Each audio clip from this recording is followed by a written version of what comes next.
Hey, what is up? Welcome to this featured Friday episode of the Wantrepreneur to Entrepreneur podcast. As always, I'm your host, Brian Lofrumento, and you know how excited I always am for great guests and great conversations. And today, I'm joined by someone who I've been itching and excited to talk to here on this podcast for you to listen in on. His name is David Waldy. This guy, I've interacted with him quite a bit before today's interview, and he's incredible. He's got such a positive energy and uplifting attitude towards life and business and some super transformational stuff. So I'm really excited for you to hear directly from David to tell you a little bit about his formal bio, but we're going to jump way beyond the bio in today's conversation. He is the Fierce Empathy Coach. Fierce is an acronym for his framework. We're going to get into that today. He's an 8-figure sales pro turned speaker, life, and business strategist, and he's an author focused on empowering leaders and entrepreneurs to get out of their own way. This is me foreshadowing because we're going to dive real deep into that. He helps people create aligned abundance and he helps them never stop becoming better versions of themselves. I'm so excited to dive into my interview today with David Waldy.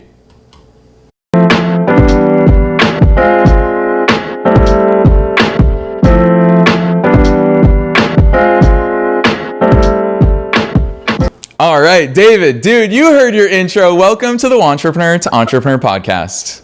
What's up, Brian? Man, I'm honored to be here today. I'm super excited for this conversation. We're going to have a lot of fun, man. Heck yeah. So you heard me tell listeners just a little bit about you. It doesn't even do justice to the amount of good that you're putting into the world. So fill in the gaps for listeners. Who the heck are you? So, man, that's a great question. First and foremost, I will say that I am a husband and I am a father. Those are my two primary responsibilities, I believe, on this earth. My incredible, beautiful wife, her name is Jessie. We are the best of friends. My 3 little kiddos, we've got Emmy, Bear, and Leo are my 3 little ones. And I'm obsessed with becoming better versions of ourselves. One of the things that I find interesting about entrepreneurship is that there are so many principles that you can apply from life or business that are relevant in either context. And so for me, quick little background, I am a Kansas farm boy at heart. And so I grew up in the country. If you can think back to the old Andy Griffith show, basically Opie Taylor with, a BB gun on one shoulder and a fishing pole on the other shoulder and my dog at my feet, that was basically my childhood, is that I would go out and I would go find something to plink around or catch some fish. And I ended up growing up in Kansas and then moved to Florida, where you're actually at now, Brian. And so I lived just outside of Tampa for a bit.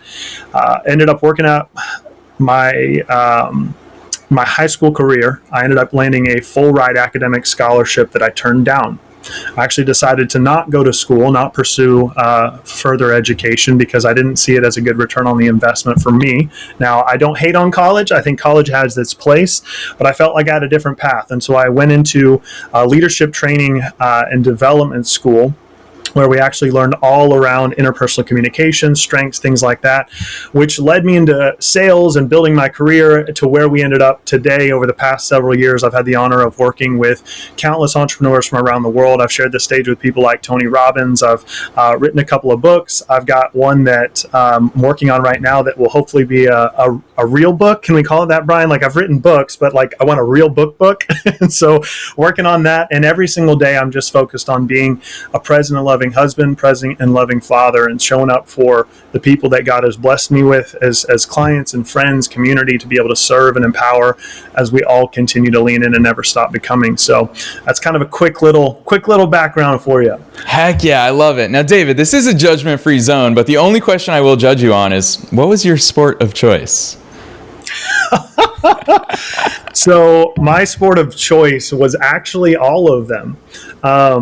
I don't know that there was lacrosse. I never played lacrosse, but if I had to choose one, this is where you and I are going to connect. It's definitely soccer. Yes.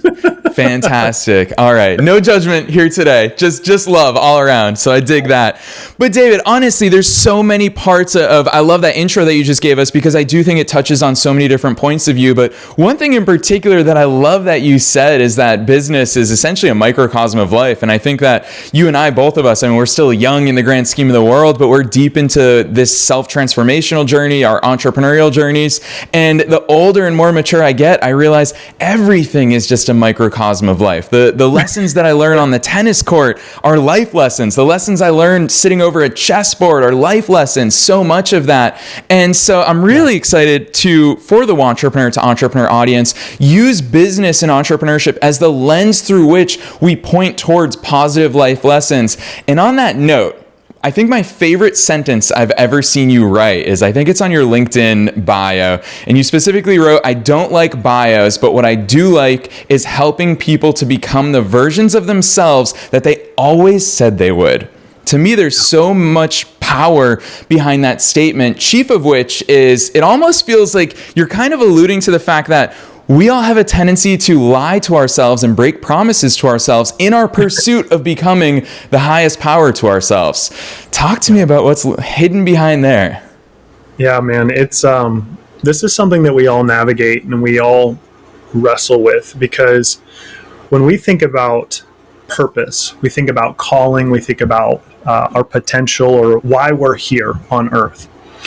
The crazy thing that I have found is that many people, depending on your upbringing, your background, and your experience, were convinced that there's a particular purpose or calling or thing that you're supposed to discover.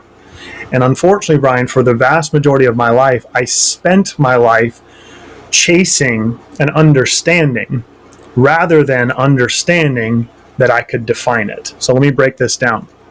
I spent my life going after what I believed was, I'm supposed to find out, God's calling for my life. What am I here for? What is my purpose? Regardless of your beliefs, whether you recognize God or not, it's all of us have this question of, why am I here? Like, what is my purpose? How can I create fulfillment and joy and happiness and meaning in the midst of everything that I'm doing? And so I had been operating under this assumption that it was something that I had to discover. Like, one day I would figure it out. And what really pissed me off when I was early in my 20s, Brian, was it seemed like everybody else and their mother had the answers to what they wanted to do with their lives, or going off to school and becoming this, pursuing that career track or whatever. And I'm sitting back being like, I don't know what I want to do when I grow up. Right. And so I ended up having this fateful meeting with one of my mentors, that this was probably about 5 or 6 years ago now. Little Mediterranean restaurant. We're sitting there eating shawarma and a bunch of food I can't pronounce. And it was a very emotional meeting, because I had asked to meet with her to talk through a number of different things we were working through. She was coaching me at the time, but also mentoring me on a few things. But I was a very different person than I am right now, Brian. I was about 40 pounds heavier than I am right now. I was working 80 to 90 hours a week. I was depressed, suicidal ideation, constant anxiety, panic attacks, just not in a good place. But the problem is that I had achieved, in the midst of all that, the American dream. I had the glass corner office, the company car, the company credit card, the 6-figure salary, all the perks and benefits, and I was miserable, because I had spent my life pursuing, again, all these different things, trying to find this thing called my purpose, my calling, or who I'm supposed to be. And so we're sitting there, and she asked me this question. She looks across, and she was very empathetic and understanding, but and this too, Brian, is that a good coach is one that, you can simultaneously feel safe, like they'll give you a hug, but they'll also like punch you in the face when you need it and kick you in the butt.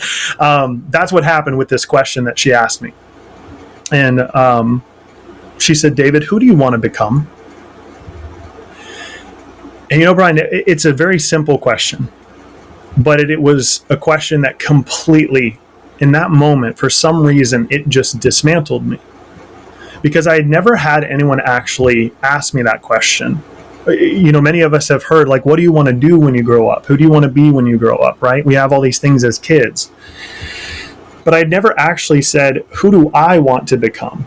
Not who does God or my mom or my wife or anyone else. Who do I want to become? Who is the man that I want to be?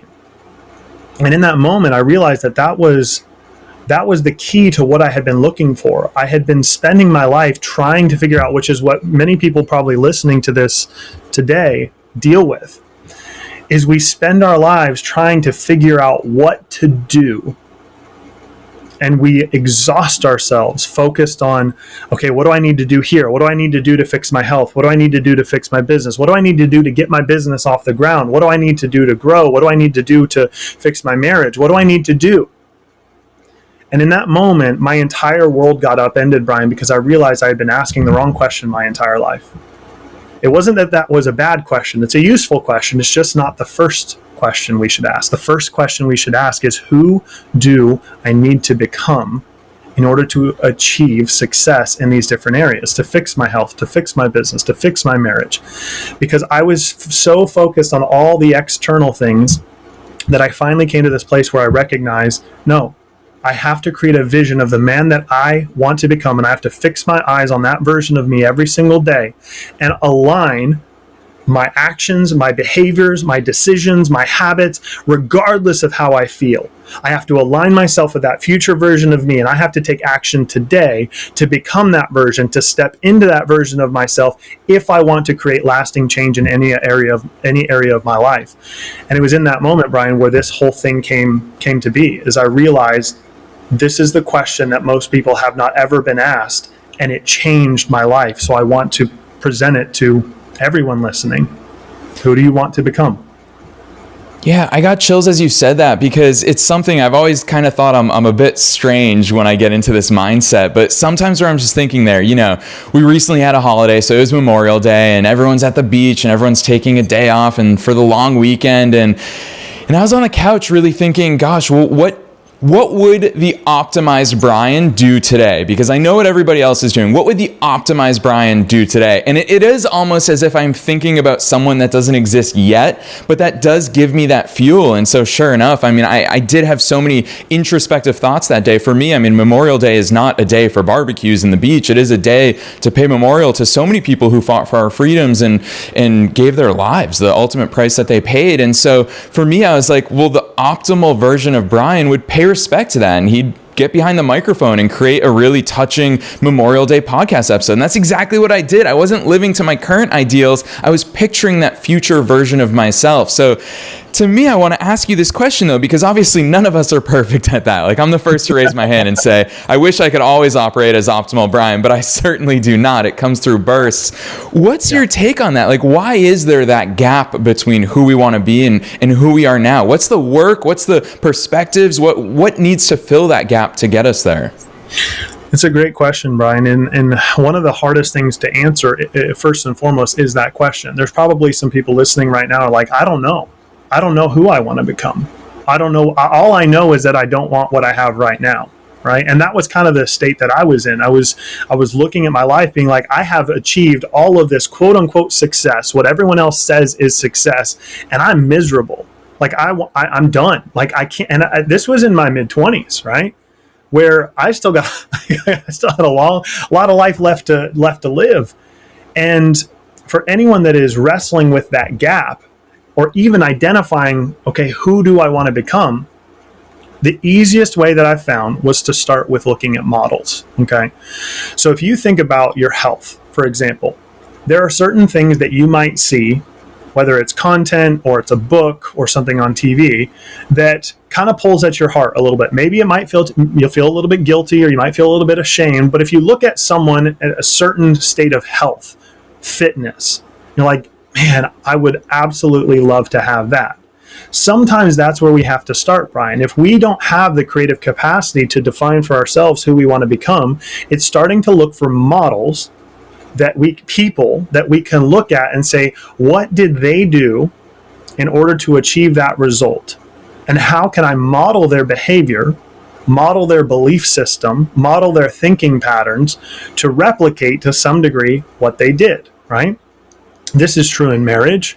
This is true in business. This is true in everything. So especially if you're wanting to build a business, we're talking about this through the frame of building this business, you have to answer that question. Okay, who am I modeling right now? Are you just going willy-nilly and trying to go for it? Are you actually modeling someone that has proven their track record, like Brian, for example, has proven to you that he has the answers to be able to help you go from where you are to where you want to be? And that gap that you mentioned, Brian, this is where everyone gets stuck. Everyone, like without fail, because you're right. None of us are perfect. And for anyone listening that's similar to me, I'm that person, and I feel like, Brian, you're probably similar too, is that we tend to have all the right answers for everybody else, but not for ourselves. That you've got family, friends, people that, like, if they bring you their problems, frustrations, issues, like, you have a strategic way of helping them get to the answer, to find the solution, and that, they're incredibly grateful for your willingness to pour into them. But when it comes to your own stuff, it's not so simple. And that gap that gets created, Brian, is this gap of what I call responsibility and accountability. Because there's something very, very different when we talk about integrity. Integrity is us keeping our word to ourselves, right? A lot of times we talk about integrity as like, are they a person of integrity? Can I trust them, right? Do I trust that their word is good, right? Are you a person of your word? And what's really fascinating, and we all know this, is that we can make promises to ourselves all day long. I'm going to eat better. I'm not going to talk to my wife that way ever again. I'm not going to treat my kids that way. I'm never going to eat McDonald's again. I'm never going to be in this financial situation again. I'm never using a credit card again. I'm never buying another piece of real estate again. All these things. But the reality is that we self-sabotage. Why? Because we were never meant to do this on our own. We are an interdependent, interconnected species as the human race. And for us to presume that we can figure all of this out on our own, in my opinion, Brian, is one of the most sinister forms of arrogance, and it will perpetually keep you stuck for the rest of your life. But what happens when we introduce responsibility and accountability, think about this. If you were to say, hey, I'm going to lose 20 pounds, and you're only saying it to yourself, I'm going to go to the gym every day, I'm going to work, I'm going to eat out, all this stuff. And you get 3 days into it, and then you wake up one morning, you're like, I'm not really feeling it. What do? Well, typically, the average person goes right back to bed, right? Like, well, I'll do it tomorrow. I deserve a break day, right? Whereas if you have someone that you're responsible to, that you are accountable to, like a coach, like a mentor, a friend, someone that you trust, and you know that they are relying on you being there and showing up, or you know that you're going to have to come clean later telling them that you punked out and you didn't do what you said you were going to do, there is a very different level of energy, of motivation, of inspiration, of courage, of risk-taking, calculated risk-taking. There's something that happens inside of us that causes us to go infinitely further and faster when we have built-in accountability and responsibility in our lives, because now we don't want to let them down. For some reason, we're okay letting ourselves down all the time. We do it. That's a whole nother conversation for another time, how to escape that. But the reality is the average person lets themselves down day in and day out. It's called self-sabotage. And the fastest way to change it, that gap, fixing the gap between where you are and where you want to go, is to find someone that will come alongside you, that will carry you close, that you can be responsible to, that will hold you accountable and tell you and ask you the uncomfortable questions that, frankly, no one else has the nuts to ask you. They're not willing to because they're so concerned about, they don't want to ruffle any feathers or make anybody upset. No, someone that actually cares about you, that wants you to win, is going to be willing to speak the hard truth in love, look you in the eyes and say, you have so much more inside of you than you give yourself credit for. And what I see inside of you, you are withholding this blessing, this business idea, this thing that you've been carrying. You are withholding it from people who desperately need what you have to provide because you are getting in your own way. And if you truly want to change your life and impact the lives of other people, you must do whatever is necessary to remove your own limiting beliefs, your own stuff.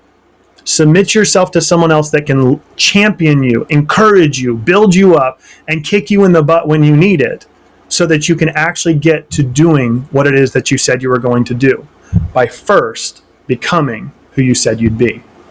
Yeah, the thing I really love about that answer you just gave to listeners is you did focus on accountability in two ways. Is that it's easy when we talk about accountability to talk about having an accountability buddy and having someone that you report to, which clearly you've identified the benefits in that. But most importantly, you also talked about the accountability to ourselves. And that's where people so often drop the ball. Right now, I'm reading Jordan B. Peterson's 12 Rules for Life. And one of the rules, I think it's rule number 2, is he talks about treat yourself like someone that you're responsible for helping, which on the positive spectrum means that you'd be kind to yourself, you'd believe in yourself, you'd be uplifting towards yourself. But on the flip side, and the side that you're calling out right here for us, David, is the side that says, if you're responsible for helping someone, you're also going to call them out on their BS. You're also going to call them out on their excuses. And it's something that we have to do for ourselves. But I want to bring this one level deeper, David, and ask you a really tough question, which is, for so many, especially here on the Wantrepreneur to Entrepreneur podcast, I see it all the time with wantrepreneurs and newer entrepreneurs, is that, you know what, I'm going to bring it back to fitness, because you also clearly love to use fitness analogies. If you and I go to the gym today and we do the toughest workout in the world, what are we going to look like tomorrow? We're going to look the exact same. And in fact, we're probably going to feel worse because we're going to be sore.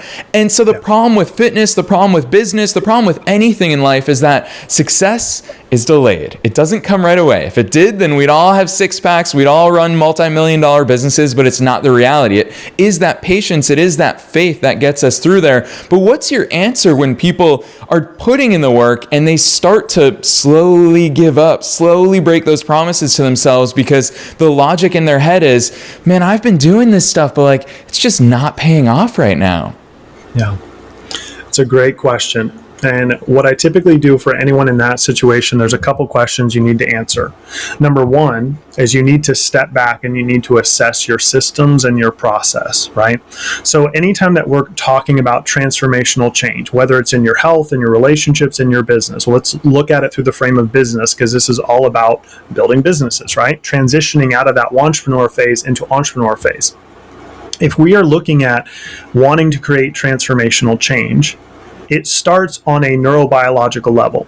We have to understand the simplicity and complexity of how our brains operate. We have this thing in our brain called the reticular activating system, which is effectively a filter through which all the information in our life is passing through. And our reticular activating system is this filter that basically it captures and brings to our attention the things that we are focused on, or the things that are going to contribute to us achieving a specific goal. So I'm going to give you a quick example here, Brian, and we see this all the time in entrepreneurship. If you're focused on survival, guess what you're going to get? Survival. If you're focused on just making it through, if you're focused on these limiting things, scarcity, and you're operating from that place, one of the most frustrating and freeing lessons to learn is that what you are focused on every single day, you are actively manifesting and bringing into your life as a self-fulfilling prophecy, because your brain, you have told your brain to focus on just making it, to focus on surviving, to focus on just getting through. And when we shift that and we start to think from a very different mindset, this is why mindset is so important. And you can understand how our brain works, which is primarily that reticular activating system. You can start to visualize, just like we were talking about, who you want to become and what you want to achieve, the goals that you have, the things that are inside of your heart. You can start to focus on those, and what this is the magic thing that happens. Suddenly, all of a sudden, life does start actually feeling like it's happening for you. You feel like you're carried by the stream. You're no longer paddling upstream. You're just going with the flow. This is what we talk about getting into flow state. What I reference as aligned abundance is that you're creating abundance in your life, not just financially, but relationally, physically, all these different areas, because you've now aligned yourself with a different ideal. And what you've done is you've told your brain, okay, I am no longer this version of me. I am this version of me. And so when we start to do that, we actually start to create new neural pathways in our brain, because every single day we're making a conscious decision to change what we're doing, to change what we're focused on, to change what we're thinking, to change what we're reading. There's this cumulative effect where these new neural pathways start to get created, and I don't understand it. I'm not a neuroscientist, but they've proved it. You can do the research and find out. You can literally create a new neural pathway in your brain, which causes you to change your behavior on an unconscious level, which means you start doing things that you would have never done previously before without even thinking about it. This is why the rich get richer and the poor get poorer. it's not because things are unfair and because capitalism is this terrible beast of a thing. It's actually because of the mindset and the perception that people have about what's possible in life. And so if you're talking about how does someone go through and fix that self-sabotaging tendency and the accountability and responsibility, all that kind of stuff, you have to first start by looking at, what am I focused on really? What am I really focused on? And where am I investing my time, my energy, and my resources? We all have habits. We all have systems. We all have these patterns that we repeat.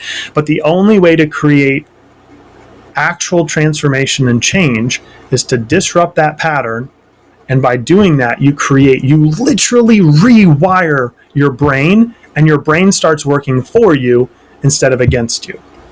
Yeah. Does that make sense? For sure. Gosh, do I dig that insight. And we're so on the same page here. I mean, I don't know how much of my stuff that you've seen in the past, but for me, when it comes to growing a successful business, anytime I get paid big money to walk into a business, or even when I'm working with people who are still stuck at zero, I always turn to the exact same framework, which I call the Wantrepreneur to Entrepreneur pyramid. It's just 6 ingredients. Every single business has these 6 ingredients. Some of them are great. Some of them are terrible. Some of them are completely missing. But at the base of the pyramid truly is you, the entrepreneur. You will always be the limiter of success in your business. You might think, well, I've got a great product, I've got great marketing, I'm killer at sales, but if you mentally are not right, then you will always limit your success. You'll cap it there. And so I love that. David, I do want to ask you this, because for me, I mean, I know one thing that you talk about a lot in your framework is having the emotional awareness. And so for me, one thing that I've always been a big fan of is building in triggers into my daily habits, into my daily actions, even if they're not habits just yet. But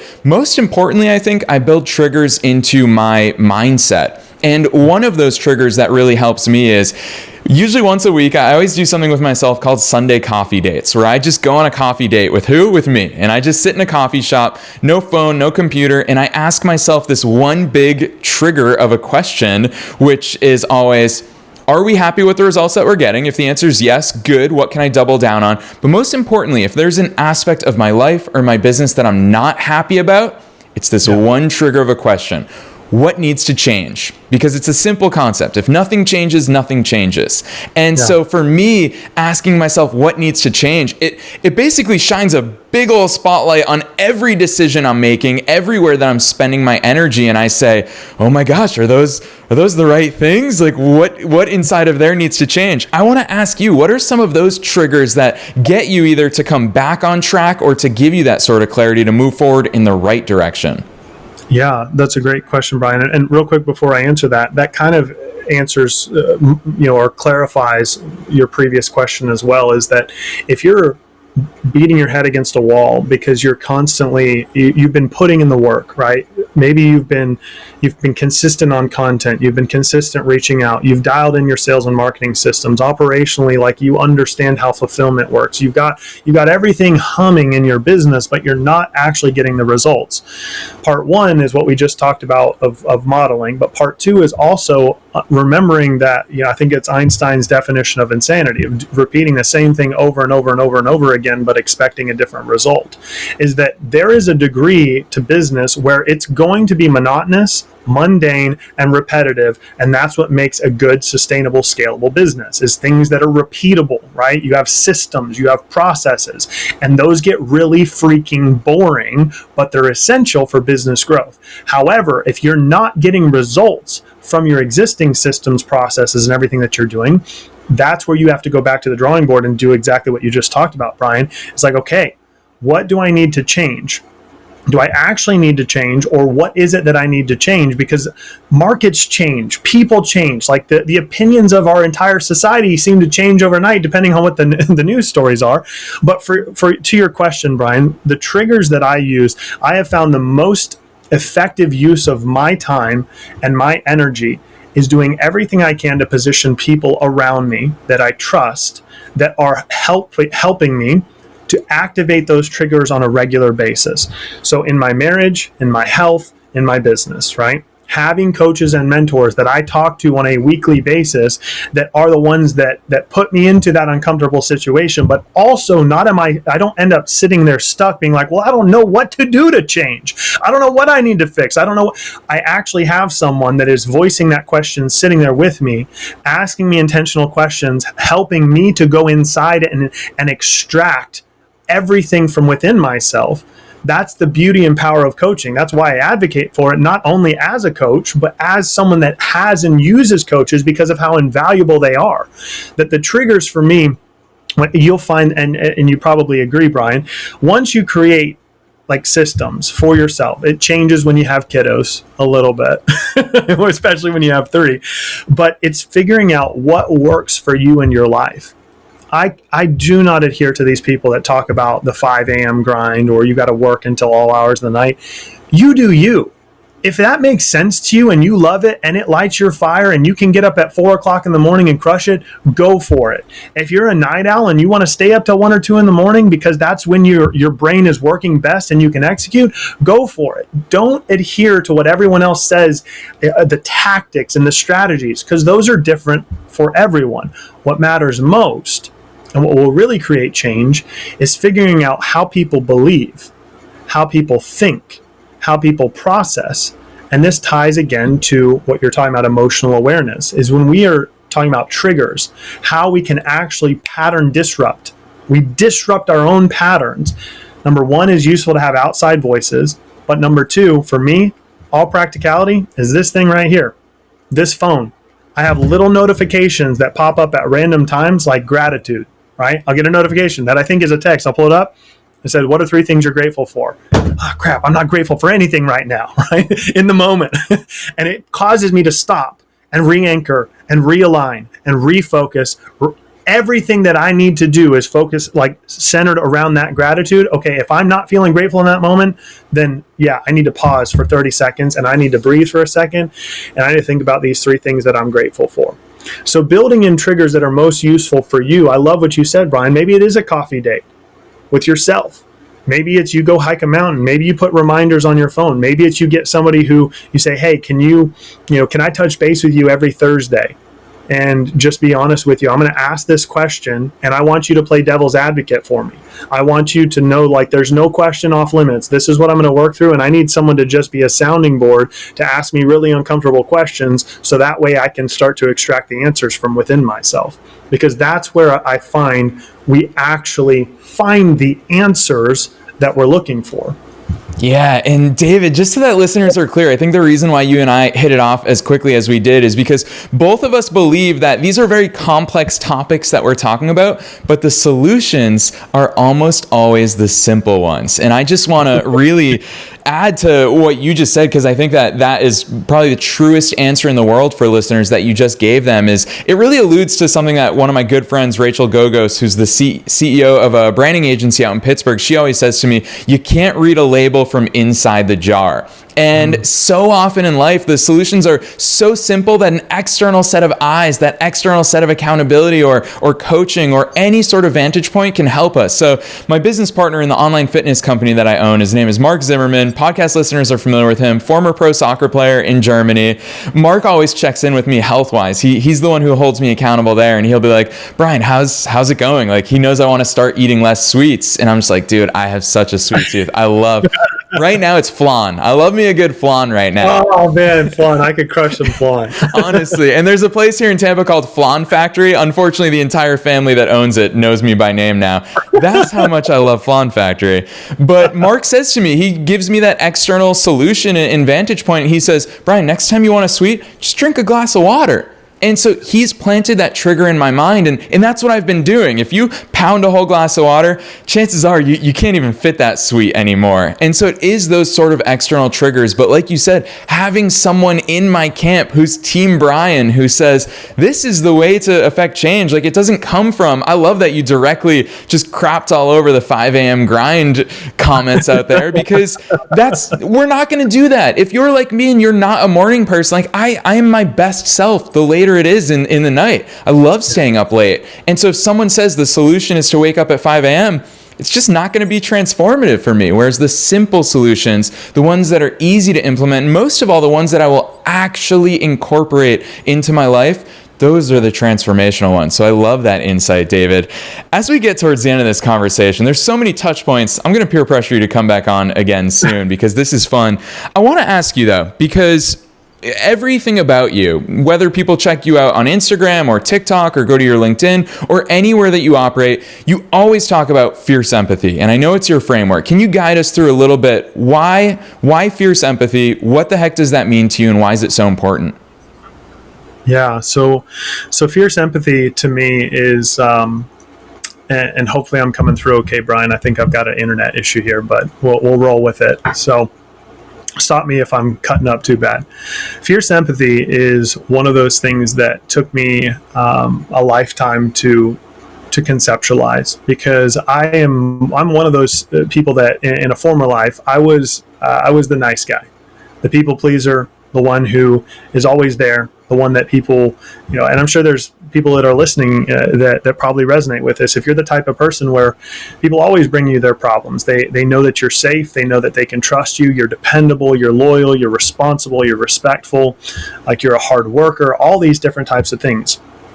And over the years, I started taking different personality tests, Enneagram, Myers-Briggs, trying to understand more about who this complex being of David Waldy is, and understanding more about what my strengths are, my natural strengths and weaknesses. And well, when I was 15, I took Clifton Strengths Finders for the first time, and I found out that my top strength was empathy. And frankly, that kind of ticked me off, because as a 15-year-old hormonal, I was either 15 or 16 hormonal boy, empathy was not at the top of my list of manly attributes. And so I ended up taking it again about 5 years later or so. And guess what was at the top? Empathy. And so my top 5 strengths are empathy, adaptability, connectedness, input, and inclusivity, which was really useful, but very frustrating, because I started to find out, wow, I am hardwired as a very relational human being that deeply cares about people, wants people to feel connected and included, can adapt in basically any situation that I'm thrown into. And I love input actually although I do like to talk, it's not about talking, it's what we input into us. I'm a collector of information. I obsessively read. I've been obsessed with personal development since I was a teenager. Reading, listening, podcasts, growing, Tony Robbins, like all the Zig Ziglar. You go all the way back. And it was through this process that I started to realize that the empathic side or empathetic side of me had overtaken the fierce side, which was basically non-existent. My empathy was no longer empathy. It was actually enabling. It was actually not truly caring about people. It was very, very selfish, because I was worried about protecting myself and not ruffling any feathers. So although I was kind, courteous, conscientious, and understanding, I wasn't actually helping people. I was just licking wounds by saying, oh, I feel you, like I'm with you. And I would sit there and I could hold space really well, but I had nothing. I had no actual tools to be able to help them remove themselves from the situation that they were in and create transformational change. So the fierce side of that came out probably a couple of years later, or a couple of years ago, when I started to recognize I'm actually doing people a tremendous disservice. It's really great for me to be able to hold space and to listen and see and hear and understand and to cause people to feel connected and included, and to bring them in these environments where they feel seen, heard, and understood. But if I'm really going to impact their life, I have to get over myself and be willing to say, I care about you enough to tell you everything that no one else has basically the nuts to tell you. To be willing to speak the hard truth in love, despite whatever discomfort may follow. It was putting myself into a position where I said, like, as long as I have permission in the relationship, am I willing, like, is it okay if I'm honest with you, right? Asking the person that. And then being willing to tell them the hard truth, even if that means that they cut me off at the relationship. That was one of the hardest things that I had to learn, Brian, is that if I truly wanted to help people, I had to stop being a people pleaser. I had to stop trying to make everybody like me. I had to stop being the nice guy. Now, it doesn't mean you can't still be kind and nice to people. I still feel like I'm a pretty nice dude. But that has changed. And so for me, what I started to realize that when we talk about becoming, we talk about never stop becoming and who you're becoming and what you're leaning into as an entrepreneur and defining what it is you want in life. What I did is I started to realize that there was a systematic way to go about changing myself through personal development, which eventually became my Fierce Empathy Framework, which is an acronym. And I'd love to share it with your audience for free as well, Brian, if that's okay. I don't want to step on any toes. I'm happy to share the link. But basically, let me break it down real quick. It's an acronym. So Fierce, F stands for foundations. If you don't know where you are and you are not honest with where you're at, and you actually take time to reflect and look at, this is the honest truth. Guilt, shame, condemnation, all of it. You just let it go and you say, this is where I'm at. Life sucks or life's amazing. These are the problems. Here's what's going on. You have to establish a core foundation to know where you're at. Otherwise, you will never get where you want to go. That's mistake number one that people make, is they try and go without knowing where they're at. And if you've ever looked at a map, if you don't know where you're at on that map, it doesn't matter how much you follow the map, because it won't work, because you don't even know where you're at. So you don't know which direction to head. So F is for foundation. I is all around intentions. What are your intentions every single day? Are you being intentional in everything that you're doing, and your habits, with your time, with your resource, with your focus, your relationships? What are your intentions? What are the goals, the specific, measurable, attainable, relevant, time-based goals that you've created for yourself? What are your intentions that you want to pursue? From there, we go into what is called expectations. This is boundaries. Where are you not enforcing boundaries? Where do you have expectations for yourself and for others that you're not measuring up or that you're not enforcing? The next part is R, which is relevancy. It's figuring out, are these goals that I have even relevant? Do they even matter? Is this really what I want? When I talk about defining success, and every one of us defines success differently, is this really what you want? Is this actually relevant for this season? Sure, you want to build $1 million business. Go for it. I hope you do it. I know you can do it. It's not that hard. But do you really want that? And why? Answer that question honestly. So we have FIER. C is constructs. This is all about our belief system. If you don't understand your belief system and how you see the world, and how we all, every one of us, including me right now, we have bias. We have our preconceptions. We have a paradigm through which we see life, and it is not a complete picture. And so it's coming to a place where you recognize these beliefs are useful and these beliefs are not useful. So I need to change what I believe so I can change what I think, so I can change what I do, so I can change who I am and change my results, right? And the last part, so FIERC, the last E is escalation, is how do we take everything that we have in our life and optimize, I love that you use that word, to escalate ourselves to the next level. That next level looks different to every single person, but when you actually work through this process of being honest with yourself, setting an intention, starting with the end in mind, what do you want to achieve? You create healthy boundaries and healthy expectations. You establish what is relevant and what's not. You work through your limiting beliefs. You start to change how you see yourself, how you see your world, how you see your spouse, how you see your kids, how you see your business. You change the paradigm. You shift the construct. You will be positioning yourself in such a way that you can escalate to wherever you want to go. So that's it in a nutshell. Fierce Empathy, the framework, but also kind of where it came from, because it's focused on, are you willing to tell people the hard truth in love despite whatever discomfort may follow? Whew, David, I knew you'd bring the heat today, but I'll tell you what, you not only brought the heat, but the aspect of this conversation that I didn't expect is, I think I can speak on behalf of all listeners in that you've left all of us feeling very naked and exposed. And I think that that's the whole goal, is that in order to get that level of transformation that we're all looking for, we need to be willing to shed all of the facades, to shed all of our clothes, to really look inward. And I do want to call out for listeners who have obviously been enjoying this conversation. Here we are, 40, 45-ish minutes into this conversation, I want listeners to know that David's not saying this stuff because it's good for him. David's forcing all of us to look inward and shed our clothes in front of ourselves because he knows, he's put in the work. He's worked with incredible visionaries and CEOs and executives. Most importantly, he's also worked with himself, and this stuff works. And so David is constantly putting out incredible content within all of this stuff. And you already teased my audience, David, as far as getting their hands on that framework for free, which I would love for you to make that offer for them. And while you're at it, this has been so much fun. So I want you to share with listeners where the heck they can find you, your work, how they can consume all the David Waldy goodness that's out there. Man, Brian, it's been an honor, brother. And I hope that for anyone listening, I hope this has been encouraging. Like, I don't ever want anything that I share to come across as like I'm trying to shame anyone or make you feel guilty. But I have found that even in this situation right here, you don't know me. We don't have trust established. So you're just going to have to take my word for it and Brian's word for it, that I actually care about your success, because I believe collectively as entrepreneurs, there's a very different thing about us.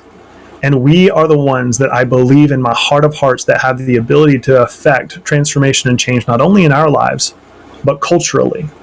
And there is so much going on in the world today that all of us are wringing our necks, just going like, what in the world can I do? How can I fix this? What can I control? How do I, all of it is just chaotic.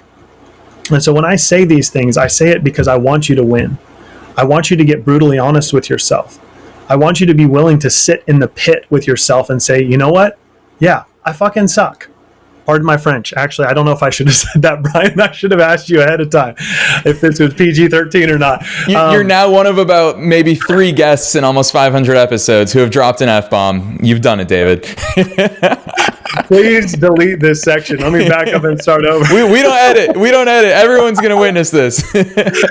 So the reality is that, and I say that tongue in cheek, because if we're honest, even if you never say that word out loud, I'm guessing you've probably said that to yourself when you've looked in the mirror. I know that I did. I'm not one that likes to use a lot of profanity, but I get emotional in these type of situations because of the fact that we've all used those words, but we've directed them towards ourselves. That we look ourselves in the mirror and we talk about how terrible we are at whatever and how we're a failure, we're not good enough, that we don't have what it takes. That, somehow we could never compare to these other people. And the truth is that language that we're using is part of what is keeping us held back, because we haven't actually come to a place where we love ourselves, where you can look at yourself in the mirror and you can actually say, you know what? I believe in you. You're my best friend. I care about you. I want you to win. And you can look yourself in the eyes and actually feel like you love yourself. And so, again, forgive the poor choice of words, Brian, but the truth is, when we talk about being honest with where we're at, unless you can come to that place, you'll perpetually struggle, and I don't want that for you. So where you can connect with me, lots of different places. If you want to get my free Fierce Empathy Framework for self-coaching for yourself and working through that, just go to fierceempathyframework.com. It's a free download. You can just click the button right there. Promise, completely free. Not going to try and sell you anything. It's just 100% as a gift. But fierceempathyframework.com. You can also find me on my website, davidwaldy.com, or you can find me anywhere on social media. I usually like to have conversations if you want to hit me a DM on Instagram, but I'm on TikTok, Facebook, the whole 9 yards. YouTube, I've been kind of slowly finally getting into a little bit, but I love creating intentional conversations. So if there's value that you receive from this podcast, feel free to reach out to me. I'd love to know. I'd love to create a conversation, but feel free to hit me up. I'm all about actual connection and intentionality. And Brian, thank you so much again for having me here on the show. It's been an honor, and I do again apologize for letting that one slip.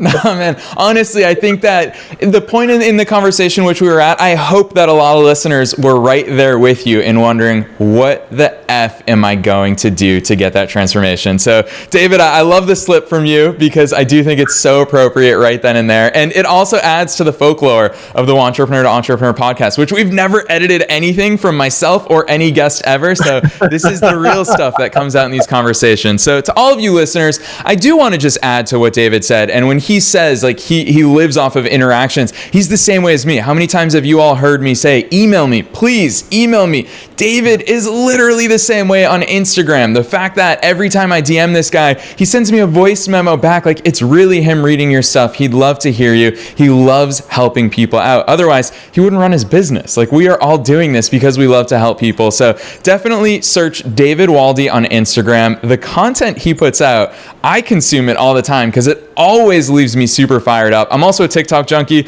Go follow him on TikTok. I'm not ashamed to admit that. But also make sure you pick up that free empathy framework guide, which is at fierceempathyframework.com. I before E, except after C, fierceempathyframework.com. David, thanks so much for coming on today. Brian, it was an honor. Thank you for having me, brother.